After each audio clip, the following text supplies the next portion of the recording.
Pepsi Cola 1893 में एक American pharmacist celeb Bradman ने बनाई। लोग समझते हैं कि वो सिर्फ एक बिजनेसमैन था, लेकिन कुछ रिकॉर्ड्स और मैसोनिक आर्काइव्स के मुताबिक सेलेब ब्रैडमैन एक 30 डिग्री फ्रीमेसन था। फ्रीमेसन हिस्टोरिकली ज़ायनिस्ट मूवमेंट्स के सपोर्टर रहे हैं। ज़ायनिस्ट फ्रीमेसन नेक्सस ने 20वीं सेंचुरी में इसराइल की फाउंडेशन को सपोर्ट किया, यानी पेप्सी की फाउंडेशन से ही एक आइडियोलॉजिकल झुकाव ज़ायनिज़्म की तरफ रहा।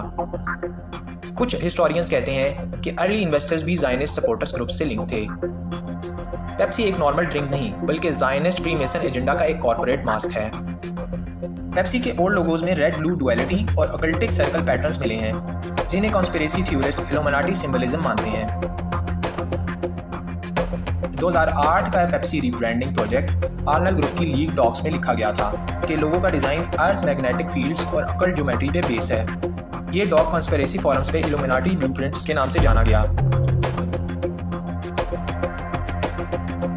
पेप्सिको ने 2018 में इसराइली बेस्ड ब्रांड यानी सोडा स्ट्रीम को तकरीबन $3.2 बिलियन में खरीदा। ये एक ऑफिशियल फाइलिंग और मुख्तलिफ न्यूज़ रिपोर्ट्स में मौजूद है। एक्विजिशन एक फैक्ट है। कुछ लोग इसे इसलिए अहम समझते हैं क्योंकि सोडा स्ट्रीम की पहले वेस्ट बैंक डिस्प्यूटेड टेरिटरीज में प्रोडक्शन हिस्ट्रीज रही हैं। ये भी डॉक्यूमेंटेड फैक्ट है। इसराइल में पेप्सी के ड्रिंक्स की बॉटलिंग और डिस्ट्रीब्यूशन टेम्पो ग्रुप के जरिए होती है। टेम्पो के एनालिसिस रिपोर्ट्स और वेबसाइट्स में ये लिंक क्लियर है कि कुछ NGOs और BDS ग्रुप्स ने टेम्पो और उसके एफिलिएट्स पर तनकीद की है।